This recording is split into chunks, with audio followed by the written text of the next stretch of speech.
Sybil Harth lost her rank beneath the victory banners, while the war horn of Blackmere hung chained above her head. Blackmere Muster Field held returning companies and families awaiting the honored dead. Sybil stood alone before the command platform in a torn grey officer's coat, the silver braid cut from one shoulder.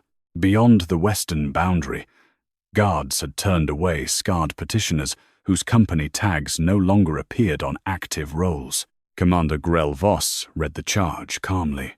Captain Harth sounded 3 unauthorized retreats during the Red Hollow campaign. Her signals broke formation, surrendered ground, and denied the Crown a decisive victory.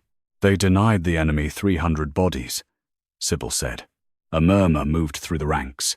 The casualty roll shows that her companies suffered the highest number of lost soldiers in any surviving division. The roll includes wolves who came home. It includes soldiers declared permanently unfit or missing beyond the return deadline, and your final return moved missing. Undercare soldiers into the presumed dead column when their care entries disappeared. Under Blackmere accounting, battle lost included confirmed dead, soldiers missing beyond the return deadline, and wounded wolves declared permanently unfit without restoration to an active care role. Only confirmed dead, or those lawfully presumed dead, could enter the victory death roll. Alpha King Darius Fen sat beneath the Black Wolf standard. He had once followed Sybil through a frozen ravine against every scout's advice. Her judgment had saved his life and half his guard. Now he looked at Grell's reports instead of her. "Did you receive a direct hold order at Red Hollow?" Darius asked. "Yes." "Did you sound retreat after receiving it?"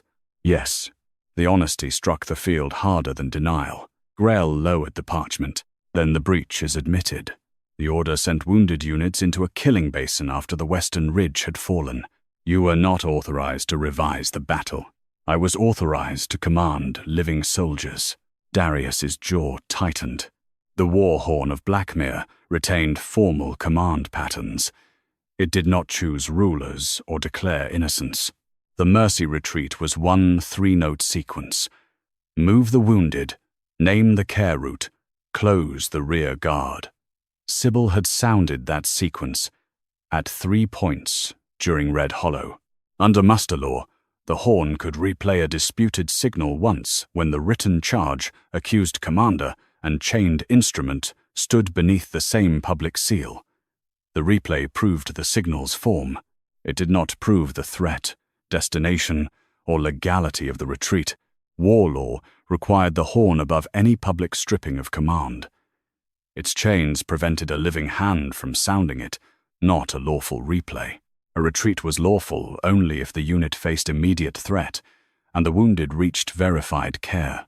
Grell's report stated that Sybil's companies had scattered into enemy territory. Her after-action ledgers had never reached the Royal Archive. "Where are your care receipts?" Darius asked. "Submitted with the wounded rolls. They are absent. So are the return entries for the wolves they covered." Grell turned toward the crowd. "Your Majesty, battlefield guilt can alter memory. Captain Harth carried too many dying soldiers herself. Mercy may explain her choice. It cannot make an unauthorized mercy retreat lawful." Sybil looked at Darius. "You trusted my judgment when it kept your blood off the snow. This is not about what happened between us in the Northern War. No, it is about why my judgment became cowardice when it contradicted a victory speech."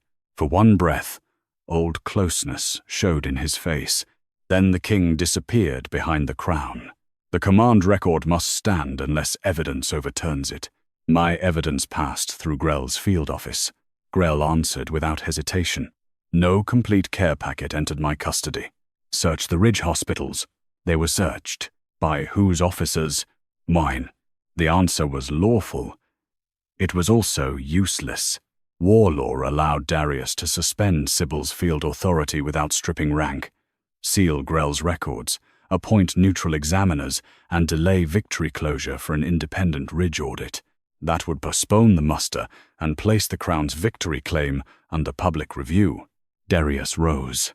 "Sybil Harth, you are stripped of captain's rank and removed from field command pending future review.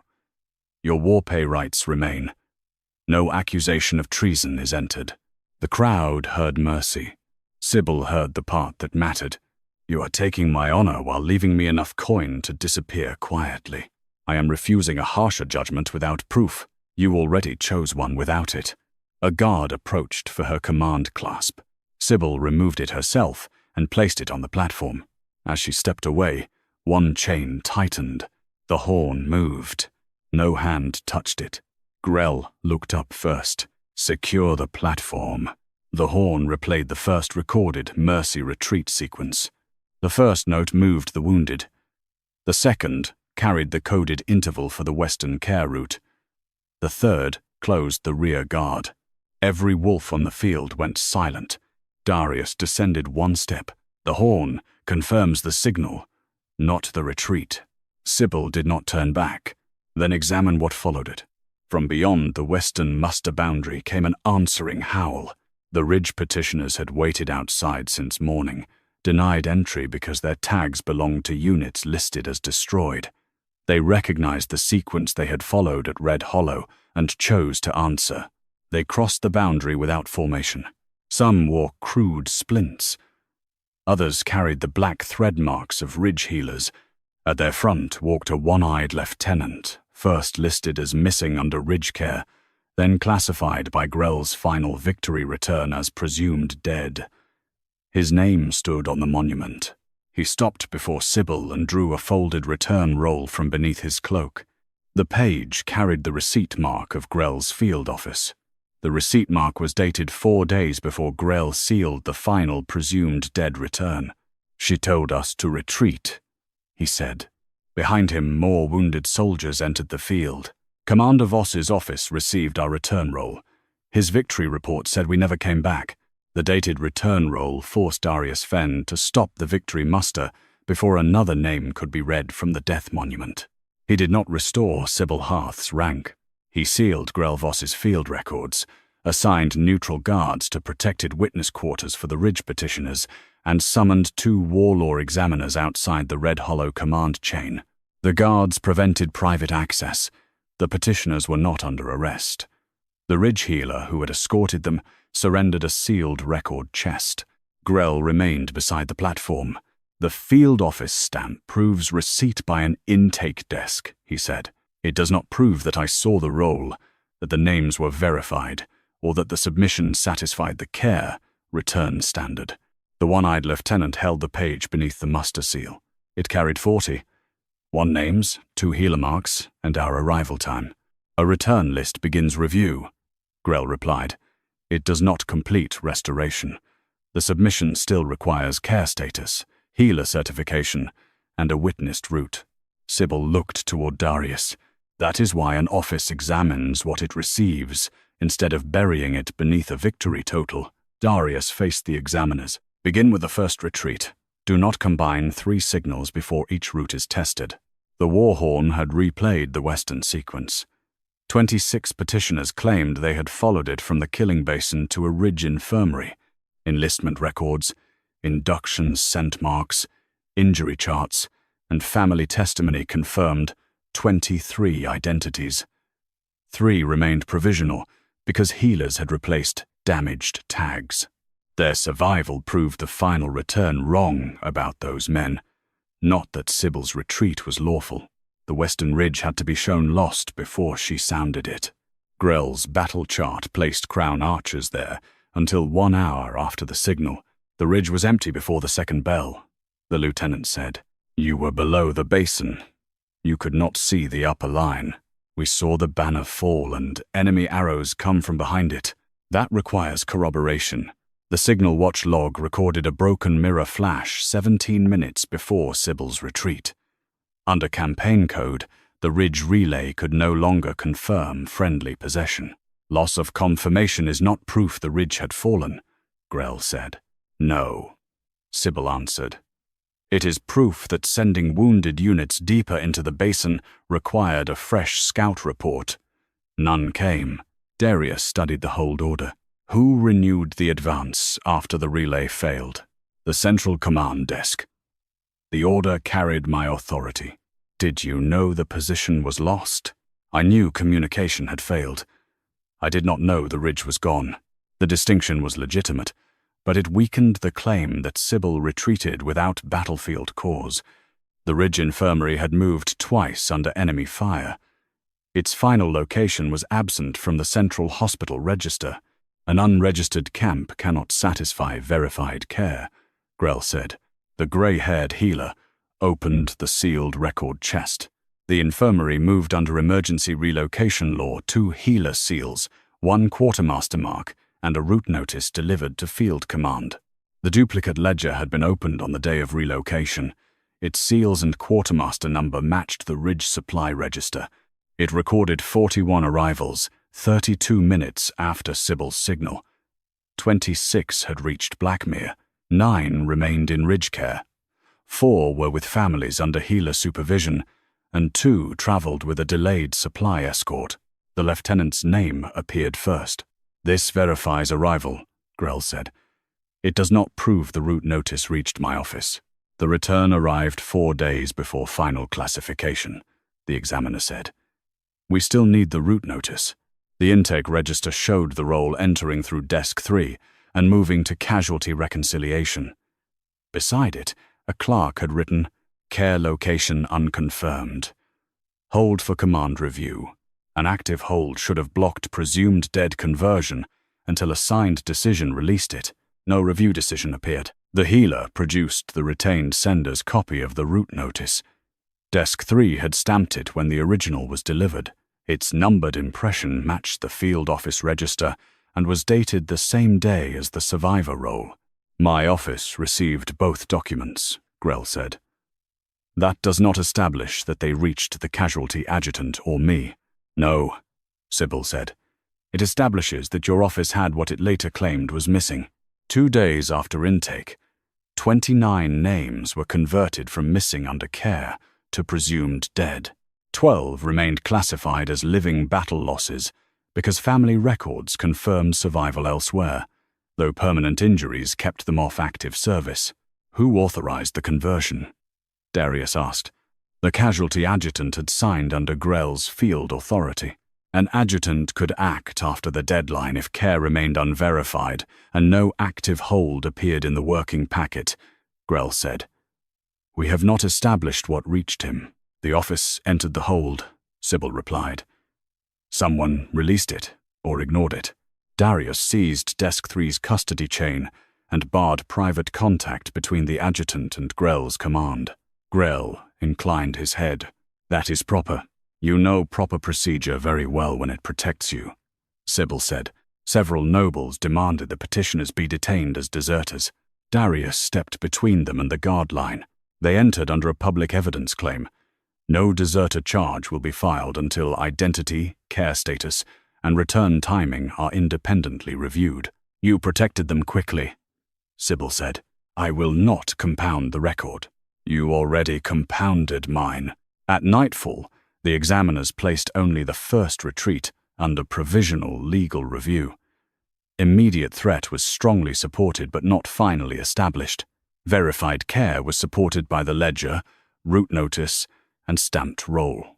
The other 2 retreats remained untested. Darius ordered the victory monument covered until every presumed dead name was checked against reopened care records. A minister warned that delay would dishonor the true dead. "False certainty dishonors them more," Darius said. After dark, casualty reconciliation surrendered the conversion sheet that had moved the lieutenant and 28 others into presumed dead status. Grell's personal signature did not appear.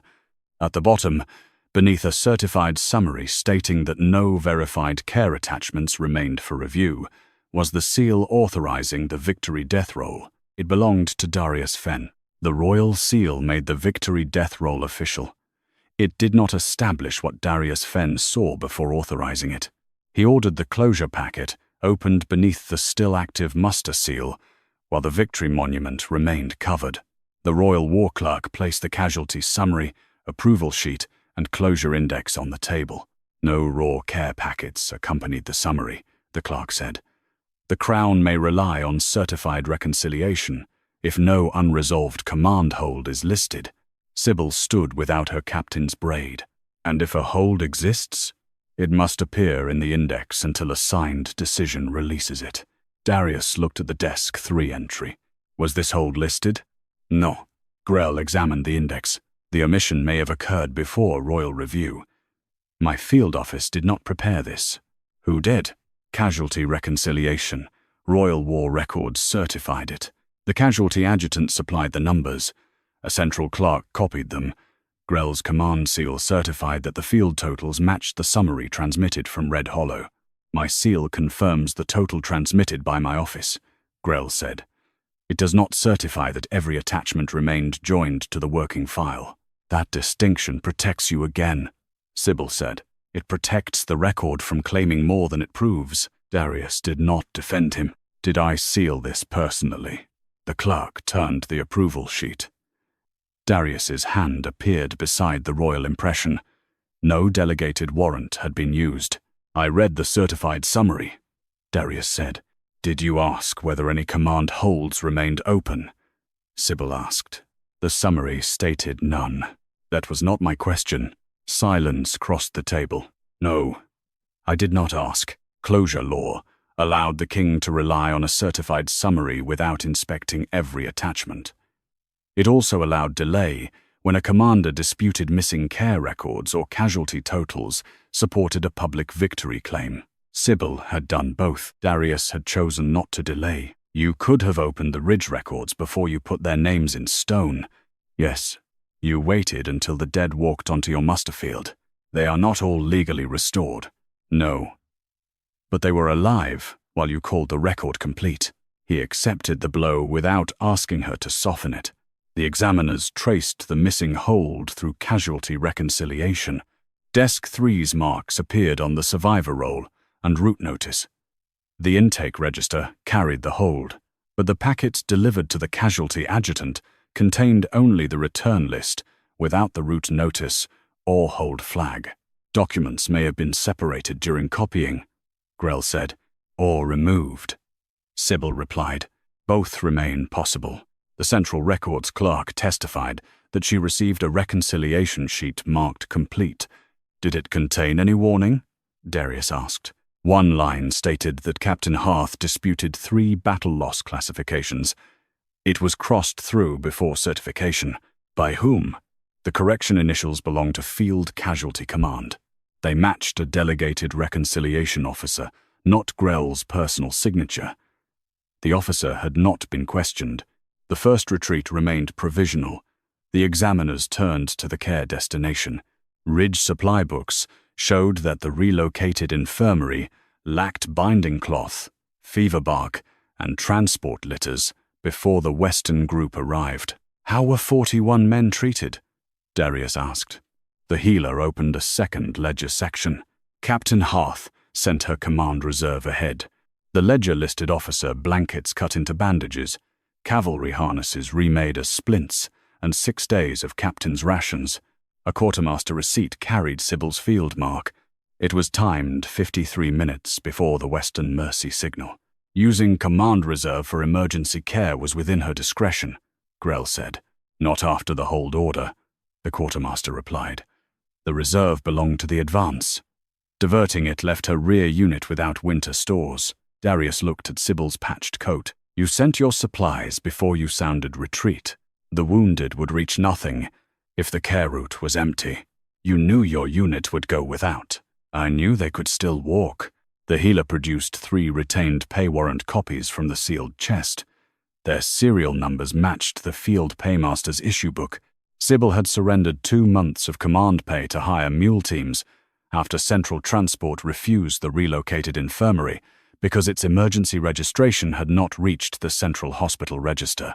Emergency relocation law made the healer and quartermaster seals effective immediately in the field, even before central entry. The first mule team reached the infirmary 11 minutes before the Western group. Why was this not in your defense packet? Darius asked. It was. Where? Attached to the same care return your officers said did not exist. Grell remained controlled. Personal sacrifice does not make the retreat lawful. No.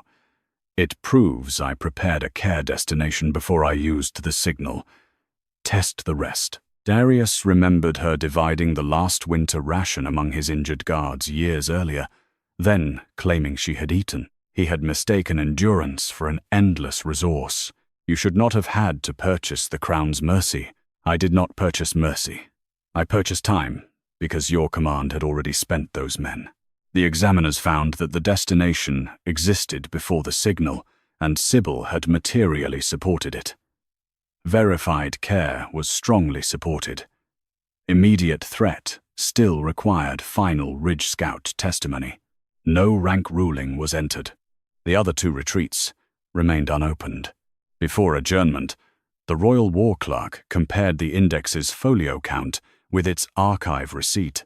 The receipt listed one enclosed petition, absent from the indexed pages. A sealed document pocket was built into the rear cover for late submissions. The clerk opened it beneath the examiner's witness marks. Inside was Sybil's request to delay the victory roll until all 3 Ridgecare packets were independently examined.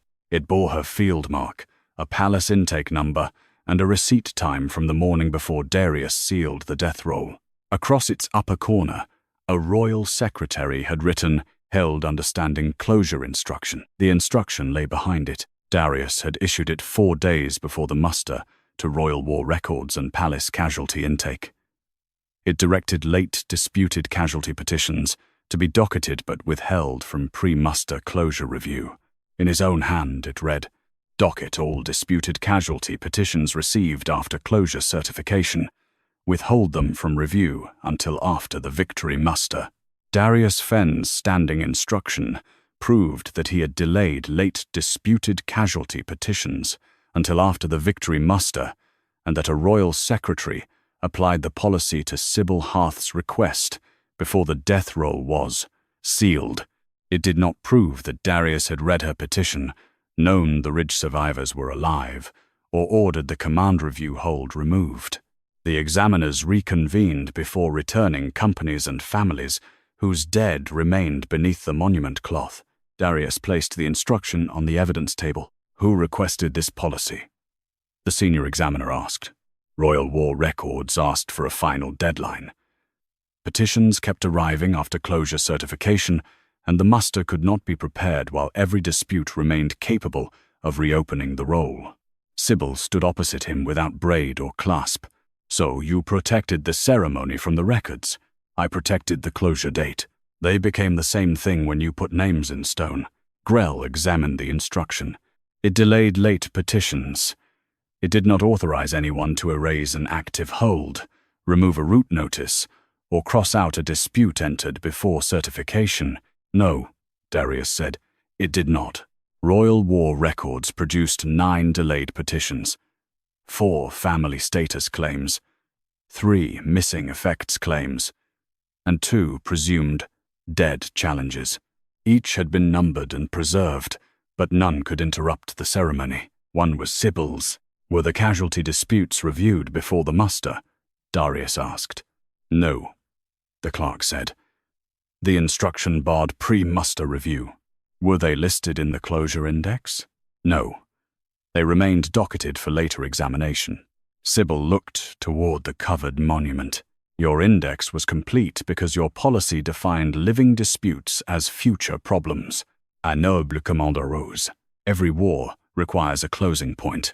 "Close the battle," Sybil said. "Do not close the wounded inside it."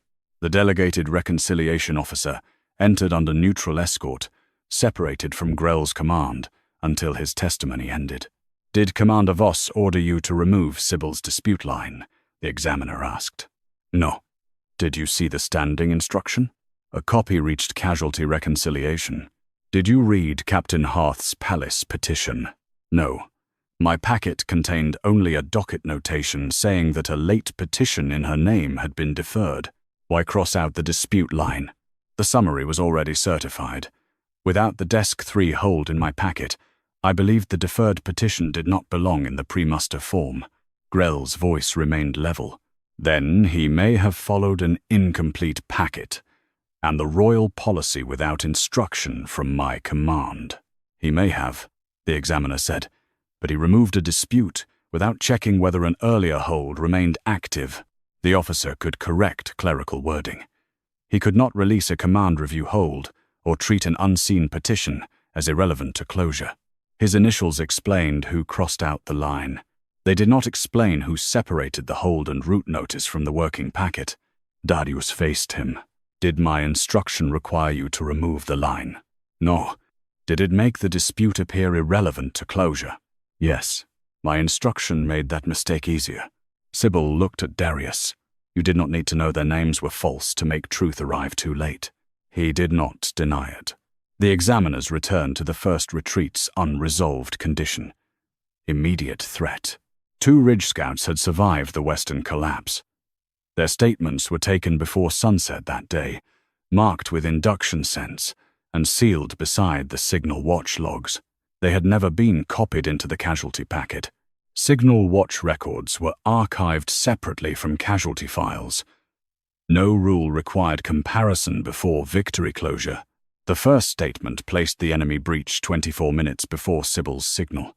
The second confirmed that the broken mirror flash followed the last Crown Archer's withdrawal. My advance order was dangerous in hindsight, Grell said. The question remains what Sybil knew when she disobeyed it. My rear scout returned 6 minutes before the signal, Sybil said. He reported hostile movement behind the ridge. Her signal aide confirmed the timing. He heard the warning and saw Sybil take a black-fletched arrow from the scout's hand. The scout died before a statement could be taken. The quartermaster had retained the arrow with his effects. Its fletching matched enemy ridge companies. It corroborated the encounter, not where or when it had been fired. The Signal Watch log showed the broken flash. The surviving scouts established the breach. The lieutenant and 3 soldiers testified that enemy fire entered the basin from behind the former Crown position before Sybil sounded retreat. Grell challenged each account. The examiners compared them. Converging evidence established immediate threat. The relocated infirmary, timed reserve transfer, healer ledger, route notice, and survivor roll established verified care. The Western Mercy retreat was declared lawful. The ruling removed that retreat from the judgment against Sybil. 2 retreat charges remained untested, so no final ruling on her rank could yet be entered. A minister demanded immediate restoration. Sybil turned toward him. One lawful decision does not erase the 2 you have not tested or the king's choice to condemn all 3 without testing any. Darius withdrew the standing closure instruction. Every petition delayed under it will receive outside review. The death roll remains suspended. That corrects the next record, Sybil said. It does not return the honor you spent before opening this one. I know. Then stop saying it as though knowledge is payment. He fell silent. The examiners unsealed the Ashford packet. Its survivor roll, care ledger, and route notice were present. The care destination and immediate threat had been accepted. Sybil's retreat was classified unauthorized for one reason. The charge claimed she sounded it after receiving a direct hold order. The horn's pattern matched the horn keeper's timed register, placing Ashford at the 4th minute after the 2nd campaign bell. The Central Command Book recorded authorization of the cited hold order 12 minutes later. The Courier Ledger recorded dispatch 3 minutes after that. Sybil's command post marked receipt 8 minutes later. Her muster admission concerned the 3rd retreat. The charge had attached that later hold order to all 3 signals. At Ashford, Sybil had been condemned for disobeying an order that did not yet exist. The Ashford records established that Sybil Harth sounded the 2nd Mercy retreat before the cited hold order was authorized, dispatched, or received. They did not establish who attached the later command to the earlier signal, whether a standing advance order governed Ashford, or whether Grell Voss knew the chronology was false. Darius ordered the 3 retreat charge separated into its original incident files. The master sheet had compressed all 3 signals beneath one line. Direct hold received. Retreat sounded in defiance. Who prepared this? He asked. A campaign charge clerk answered from the witness rail. I assembled it from 3 field summaries after Red Hollow. Did each cite the same hold? No. The first cited the Western advance. The second listed command breach without an order number. The third cited the direct hold. Then why place that hold over all three? The legal form required one governing command reference. The third file contained the only complete order. Grell read the working notes. Did I instruct you to use it for Ash Ford? No. Did anyone from my personal staff? No recorded instruction. Sybil looked at the clerk. You turned 3 decisions into one act of disobedience, because the form had one empty line. I believe the summaries described a continuing refusal of command. Belief is not chronology. The clerk could standardize charges. He could not make one order govern an earlier event. The examiners opened Ash Ford's command rules. A standing advance order required Sybil's company to hold the ford until the southern wagons crossed. It remained active before her signal. Grell's defense did not disappear. She may not have violated the later hold, he said, but she may still have abandoned a standing position. The Ash Ford report showed floodwater cutting the southern road, while enemy fire reached the wagon line. Sybil redirected wounded soldiers and 3 trapped transport teams toward a stone hospice east of the ford. Was the ford still defensible? Darius asked. The field engineer's damage sheet recorded the western retaining wall failing 9 minutes before the horn sequence. The crossing remained passable for mounted soldiers, not loaded wagons or litters. The order required her to protect the crossing, Grell said. It required me to protect the wagons using it, Sybil answered. Once the wall failed, holding the ford trapped them against the water. The surviving engineer testified that the remaining bank might hold 1/4 bell under ordinary current. Red Hollow rain had doubled the flow. I told Captain Harth the road would take the first heavy wagon with it. His statement had been entered that evening in the engineering loss book and marked with his induction scent. The Hornkeeper's register placed the Mercy sequence 7 minutes after the wall failure. The first wagon reached the eastern road before the lower bank collapsed. The rear guard crossed 2 minutes before the ford disappeared. That proves the retreat prevented entrapment, Grell said. It does not establish that she lacked a lawful alternative. The standing order required the company to hold Ash Ford, while the crossing remained capable of carrying the southern train. It did not require defense of an unusable ford after evacuation. Darius turned toward Sybil. Why did you answer yes at the muster when I asked whether you retreated after receiving a direct hold? Because I did at Hollow Crown, the third retreat. You knew the charge treated your answer as covering all 3.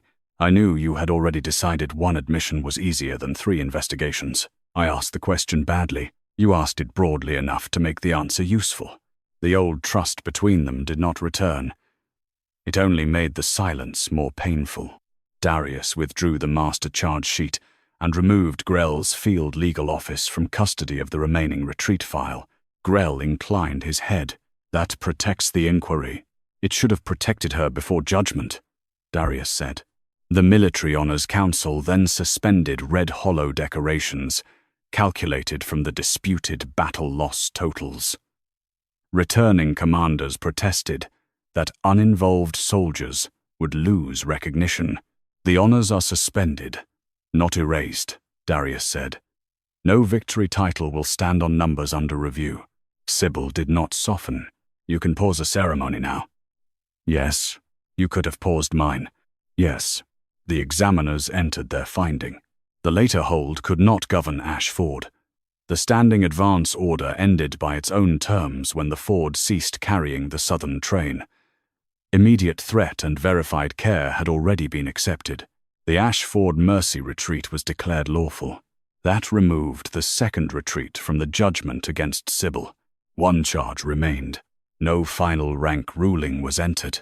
The third packet concerned Hollow Crown, where Sybil admitted receiving the direct hold before sounding retreat. Unlike the first 2 files, its care ledger was incomplete. 28 soldiers appeared on the departure roll. Only 19 appeared in the registered infirmary record. This is the decision the original charge should have tested, Grell said. Sybil read the missing names. 9 were diverted before the infirmary. To where? Darius asked. A collapsed chapel beyond the registered care line. Was it an authorized treatment site? No. Then verified care may fail. It may, Sybil said. Test it. The courier receipt confirmed that Sybil received the direct hold 11 minutes before the Hollow Crown signal. The order required her to maintain formation until the Royal Reserve reached the pass. The reserve never arrived. Its dispatch ledger claimed it had left Central Command before Sybil retreated. The road checkpoint log contained no record of its passage. One record says the reserve departed, Grell said. Another says it never crossed the checkpoint. Darius ordered the reserve custody file opened. Inside was a completion slip stating that the Royal Reserve reached Hollow Crown and relieved Sybil's unit. The slip carried Grell's command seal. Beneath it, the receiving field was blank. The blank receiving field meant no officer at Hollow Crown had acknowledged the Royal Reserve. The senior examiner ordered the reserve commander brought beneath the active muster seal before Grell's office could contact him. Captain Orrin Hale entered without his ceremonial sash. He looked first at Grell, then at the completion slip lying beside Sybil's severed braid. "Did your unit reach Hollow Crown?" Darius asked. "No, Your Majesty." The answer struck harder than any accusation. "Your dispatch ledger says you departed Central Command. We formed for departure. Commander Voss halted us before the north checkpoint." Grell remained composed. "On what grounds do you claim I stopped you?" "You said enemy movement threatened the central road. You ordered the reserve held to protect the command pavilion, treasury wagons, and treaty delegation." "Was that order written?" "No." "Did anyone else hear it?" "My hornkeeper, 2 lieutenants, and the central road marshal. The examiners sent neutral guards for all 4 witnesses." Sybil kept her eyes on the completion slip. "Who ordered this prepared?" Hale's jaw tightened. "A field clerk brought it after we stood down. I refused to sign the receiving line because no officer at Hollow Crown had received us." "Did Commander Voss know you refused?" "Yes." Grell turned to the examiner. "Captain Hale can establish that the reserve was redirected. He cannot establish that I inspected an unfinished completion slip or placed it in the final packet." The seal custody register was opened. Grell had signed out his personal command seal for 19 minutes after reports from Hollow Crown reached Central Command. No clerk had authority to use it during that period. Darius faced him. "Did you seal the completion slip?" "I sealed a bundle of reserve records, without checking whether the movement was complete. In the final hours of a collapsing battle, I certified dozens of documents." Sybil's voice was quiet. "You certified the one document that made my retreat look like abandonment." Grell finally looked at her. "You disobeyed a direct hold. A hold that promised relief you had already stopped." The Central Road Marshal arrived first. He confirmed that Hale's reserve never crossed the north checkpoint.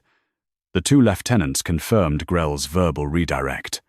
The hornkeeper brought his timed register. At the 6th minute after the 3rd campaign bell, he had sounded the first 2 notes of reserve attachment. Unit formed. Movement begun. The final note arrival and transfer of responsibility had never been sounded. Yet Grell's field summary recorded the reserve as attached to Hollow Crown before Sybil's mercy signal. The senior examiner placed the horn register beside the completion slip. This was not an uncertain arrival. The command record converted an incomplete movement into completed relief. Darius looked at Grell. "Why was the reserve stopped?" "Because the Central Road held the war treasury, command staff, and envoys whose treaty kept 2 eastern packs from joining Red Hollow. If that road fell, the kingdom could lose more than 1 pass. Hollow Crown held wounded soldiers and transport units. Hollow Crown was already failing." Sybil went still. The cruelty was not that Grell had misjudged the pass. It was that he had judged it lost, withheld the promised relief, and left her under an order requiring her to wait for men he had decided never to send. "You knew the reserve would not come," she said. "Yes." "You ordered me to hold anyway." "Yes." "Then, after I brought 28 wounded soldiers out, your office called my survival signal proof of cowardice. I prevented the enemy from learning that Central Command had abandoned the pass. You made me carry the shame of your decision. I made one officer carry what the kingdom could survive. A growl moved through the wolves gathered beyond the witness rail, but Sybil raised one hand. She would not let outrage replace evidence. Darius removed Grell's command sword himself. You are suspended from all field and records authority pending judgment for false certification, concealment of reserve movement, and knowingly maintaining a hold order after its promised relief had been withdrawn. Grell surrendered the weapon. Then place your own seal beside mine. You demanded a decisive victory before the treaty court arrived. Darius did not deny it. I will answer for every instruction I gave. He reached for the royal war seal. Sybil stopped him. Do not turn confession into another way of controlling the ending. His hand remained above the table. My retreat is still under judgment, she continued. 19 soldiers reached the registered infirmary. 9 did not. Until their care is verified, you do not get to condemn yourself, pardon me, or close this inquiry around your remorse. For one painful moment, the man who had once trusted her through a frozen ravine stood visible beneath the crown. What do you require? He asked. That you follow the evidence instead of arriving before it. The war horn of Blackmere shifted in its chains as the hollow crown signal entered formal review. It sounded Sybil's 3-note mercy retreat. Then, from deep inside its blackened throat, came the reserve's unfinished answer. Formation. Departure. And silence where arrival should have been. The interrupted reserve pattern forced the examiners to reopen Hollow Crown as 2 separate failures. The relief that never arrived, and the care route Sybil had used after she stopped waiting for it. No ruling could be entered until the 9 missing soldiers were traced. The registered infirmary accounted for 19 of the 28 men on Sybil's departure roll. The remaining names carried no hospital marks, no family transfers, and no legal death notices. In the old charge file, Grell's office had treated that absence as proof that Sybil scattered wounded soldiers beyond verified care. Sybil took the route map from the evidence table. They were diverted before the infirmary road, she said. A rockfall closed the western descent. I sent them east to a collapsed chapel used by village healers. The senior examiner studied the map. The chapel was outside the registered military care line. Yes. Did you receive authorization to use it? No. A murmur rose among the officers. Darius did not silence it. Was there a healer witness? There should have been a shelter register in the chapel wall. Should have been? Grell asked from the custody rail. Sybil faced him. I saw the first litter enter before I returned to close the rear guard. I did not see where every man went afterward. So verified care remains unproven. It remains untested, she said. Those are not the same thing. The examiners authorized a field search. Darius ordered a royal escort prepared. Sybil folded the map. No banners. No command colors. No officers from Grell's chain. The pass may still hold enemy scavengers, Darius said. Then send neutral guards. I am coming. She met his eyes. The old impulse to trust him hurt more now, because it was not entirely dead. You have no right to turn this into protection after using your authority against me. I am not claiming that right. Then come as a witness, not as the king who expects the road to open. Darius removed the black wolf clasp from his cloak and handed it to the royal clerk. I will go without rank over the search. For the first time since the muster began, he placed himself under a condition Sybil had set. They rode, with the senior examiner, the grey-haired ridge healer, Captain Hale, and 4 neutral guards. Hollow Crown lay beneath a grey afternoon, its broken battlements, half buried in ice. The western infirmary road had collapsed exactly where Sybil said it had. She found the eastern descent by following old litter grooves beneath the frost. Darius walked behind her. At the chapel, 9 names had been cut into the inner plaster beside fever marks and dates. Each carried a second symbol, transferred under village shelter witness. The healer touched the first carving. This could satisfy emergency care if the witness register survives. An iron niche stood behind the ruined altar. Its lock had been opened, not broken. Sybil crouched beside it and pulled a strand of black sealing thread from the hinge. Grell's casualty office had used the same thread on field packets. Captain Hale looked toward the custody guards who had remained at Blackmere, as though he could see Grell through the stone. The registry was taken by someone with a campaign records key, the examiner said. Darius knelt beside Sybil.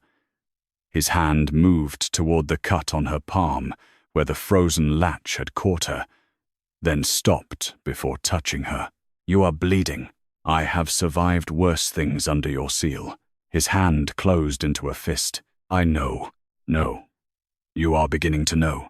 She rose before pity could become intimacy. Under the fallen altar, one guard found a brass transport token stamped for 9 wounded and a destination called Brackenhouse. The token carried a chapel witness number and the date of Sybil's signal. Brackenhouse stood beyond the military road in a village that had lost its roof tiles to wartime requisition. An elderly matron opened the door with a knife in one hand and a shelter book in the other. 7 of the 9 soldiers were alive. 2 had died of fever after 3 days of treatment and lay in marked graves behind the house. Their names, wounds, meals, medicines, and final witnesses appeared in the shelter book. Darius read every entry. Why did this never reach Blackmere? It did, the matron said. A reserve officer collected our original chapel register and promised the Crown would restore the men to the living roll. She looked across the room and pointed at Hale. He went pale. I carried it, he admitted. Commander Voss ordered me to retrieve all records connected to the diverted wounded. Where did you deliver it? Sybil asked. To the Royal Command Pavilion. Darius's expression hardened. To whom? Hale drew a folded receipt from inside his coat. I kept this because the registry affected reserve pay. I feared someone would later say I had lost it. The receipt bore the palace intake number, the chapel witness number, and the signature of Darius's senior war secretary. Across the bottom, 6 words had been written in the secretary's hand. Exclude. Conflicts with completed victory map. The receipt placed the missing chapel registry inside Darius Fen's own command pavilion before the victory record was closed. By sunrise, his senior war secretary stood beneath the active muster seal. The man did not deny his handwriting. I excluded the registry, he said.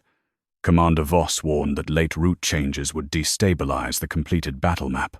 Did Grell order you to remove it? The senior examiner asked. No. Did the king? No. Darius stood opposite Sybil without crown clasp or command colors. Then why did you do it? Because your majesty had already ordered the victory record closed before the treaty delegation arrived. The map showed the reserve reaching Hollow Crown and Captain Harth abandoning formation before relief. The chapel register contradicted the map, the casualty summary, and the completed victory claim. So you treated contradiction as error, Sybil said. The secretary looked at her only once. I treated it as a late record that could not be reconciled without reopening the campaign. Those 7 living soldiers were not late. No. The 2 men buried at Brackenhouse were not late. No. My warning was not late. No. Each answer stripped another layer from the defense Darius had once accepted. He ordered the secretary removed from records authority pending judgment, then faced the field before anyone could frame that act as enough. My office excluded evidence because I made closure more valuable than contradiction, he said. I did not write those 6 words, but I created the rule that taught a loyal servant to believe them lawful. A minister rose. Your Majesty, public admission before the treaty court may weaken the Crown. The Crown was weakened when it required living soldiers to remain dead on paper. Darius surrendered the royal war seal to the 2 outside examiners until every Red Hollow casualty file had been reviewed. Without it, he could not close military honors, certify command promotions, or finalize campaign titles. Sybil watched him place the seal beside Grell's sword. It was the first repair that cost him authority rather than language. He then voided his own title, Victor of Red Hollow, and suspended the black gold campaign standard that carried it. The cloth was not burned. Darius ordered it preserved beside the false reserve completion slip so the kingdom could not turn disgrace into a cleaner legend. The second repair cost him reputation. The third reached beyond himself. He placed the royal campaign estate under levy for restored war pay, unpaid healer debts, family compensation, transport costs, and the care of soldiers wrongly entered as dead, missing, or permanently unfit. The first payments would go to Bracken House and the Ridge Infirmary that Sybil had funded from her own command pay. Grell spoke from the custody rail. "You are dismantling wartime authority during an unstable peace." "No," Darius said. "I am paying debts authority hid inside its victory. You wanted a decisive number before the envoys arrived. I wanted certainty. You gave me a lie that resembled it. You rewarded that resemblance." Darius did not turn away. "Yes, the examiners entered the Bracken House book, transport token, chapel wall markings, and Hale's retained receipt. Emergency care law allowed an unregistered shelter when the named infirmary became unreachable, provided treatment and transfer were witnessed. All 9 soldiers had reached verified care. The failed pass, absent reserve, and enemy movement established immediate threat. The Hollow Crown Mercy Retreat was declared lawful. With all 3 retreats cleared, the legal basis for Sybil's stripping collapsed. The royal clerk brought her command clasp and a newly woven silver braid. Darius did not touch either. "Sybil Harth's rank is restored by finding of law," he said, "not by royal mercy. Her corrected record will state that the Crown judged her before testing the evidence, and that I authorized that judgment." The gathered companies waited for her to step forward. Sybil left the clasp on the table. "My name is restored. The system that erased it is not." She demanded an independent returned soldiers commission with authority to preserve care holds, examine route notices, recognize emergency shelters, and block presumed dead conversion without outside review. Its commissioner could not be appointed or removed solely by the king or the commander, whose victory depended on casualty totals. Darius agreed before the council could negotiate her safeguards downward. After the field emptied, he found Sybil beside the covered monument. "I remembered every time you saved me," he said. "I used those memories as proof that I trusted you while refusing the one decision that required trust." She looked at him with grief that had outlived anger. "I loved the man who followed my judgment into the northern ravine. I failed to remain him. You are repairing what a king broke. Do not ask me to call that love. Yet. I will not." The senior examiner approached carrying Grell's sealed correspondence. One letter instructed Casualty Command to preserve the decisive victory threshold at any administrative cost. It was addressed to Grell. The signature beneath it belonged to Darius Fen. Sybil read Darius's letter before the council could bury its meaning beneath military language. Preserve the decisive victory threshold at any administrative cost.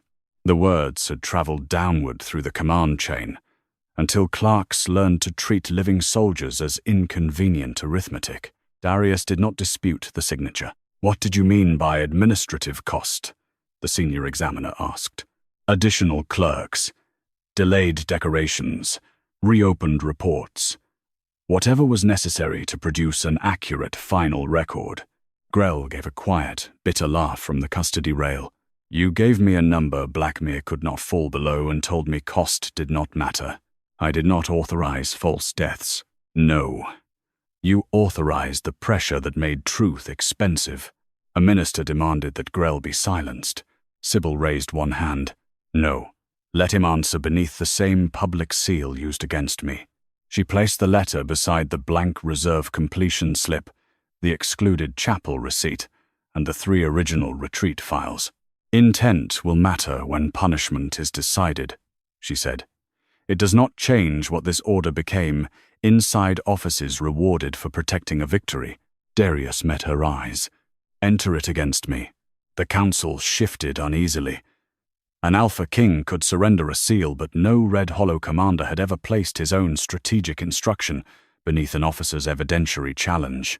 Sybil claimed the restored right she had not yet accepted. I request temporary authority to complete the reconstruction of the charge made in my name.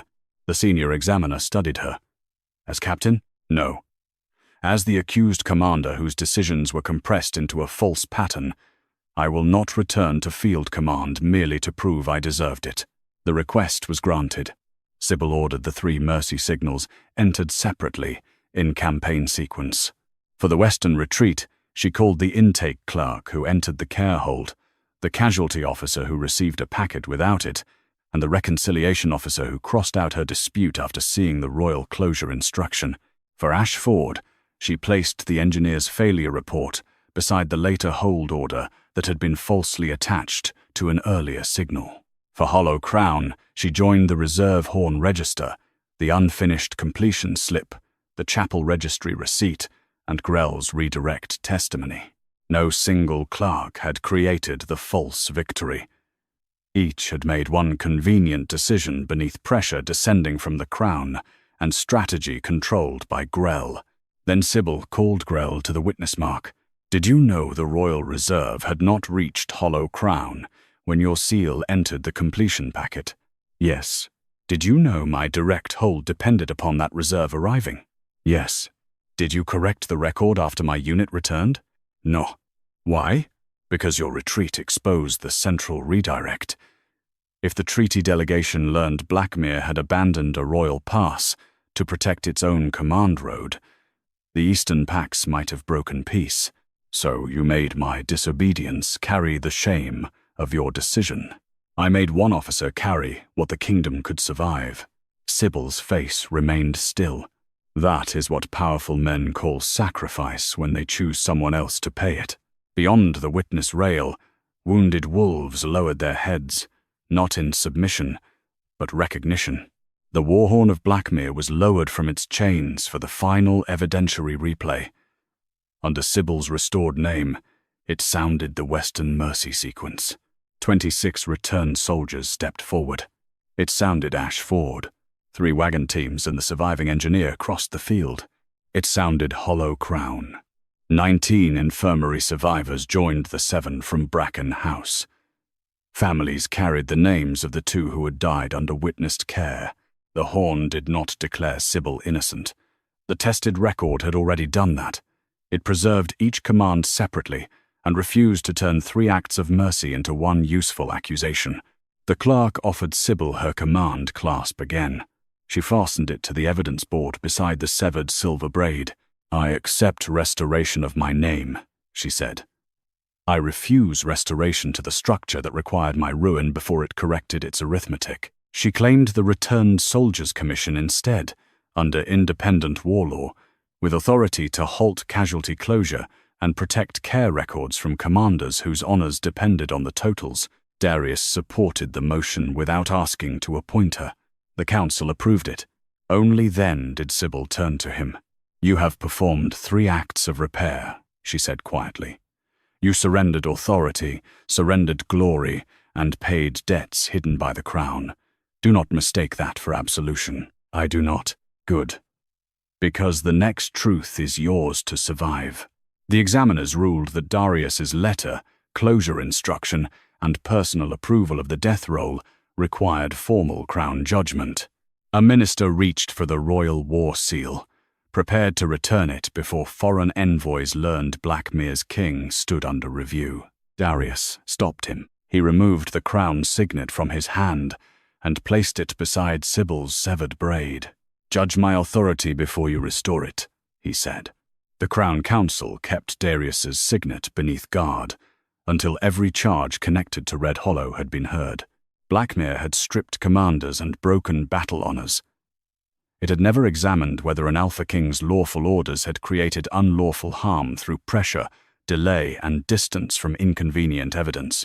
The senior examiner read the findings before returning companies, families, healers, and restored soldiers. Darius had not ordered clerks to invent deaths or instructed Grell to falsify the reserve arrival, but he had demanded a decisive victory threshold, delayed disputed casualty petitions until after the muster, and sealed a death roll after Sybil challenged the missing care records. His authority had rewarded certainty over verification. The council entered a public censure against the crown. Darius did not invoke war privilege. I accepted a completed record because it protected the story I needed the kingdom to believe, he said. Sybil Harth paid with her rank, and living soldiers paid with their names. No commander will carry my share of it. The finding restricted his war powers. No casualty roll could close beneath his seal without independent care review. No victory title could be granted while a disputed care petition remained unresolved. The Returned Soldiers Commission could suspend royal closure without his permission. Grell Voss received judgment next.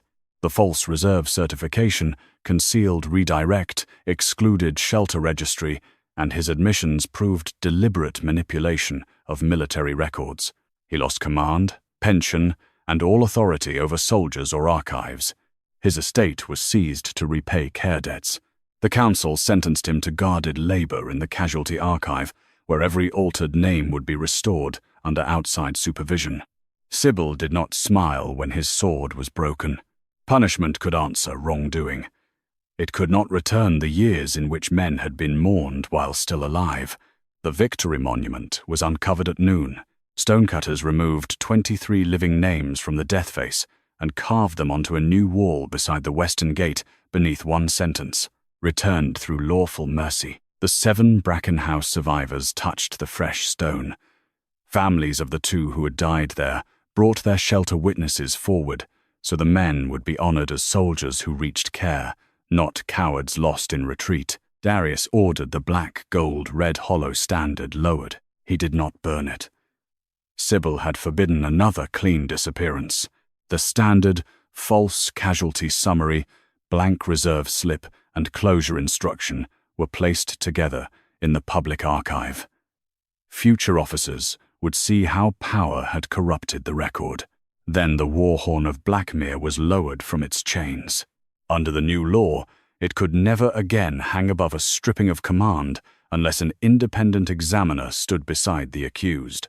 The horn sounded the Western Mercy sequence. The Ridge survivors answered. It sounded Ash Ford. Wagon drivers, engineers, and wounded guards answered. It sounded Hollow Crown. The infirmary survivors and Bracken House men answered together. Their howls did not celebrate conquest. They named the living. The royal clerk approached Sybil with her restored captain's clasp.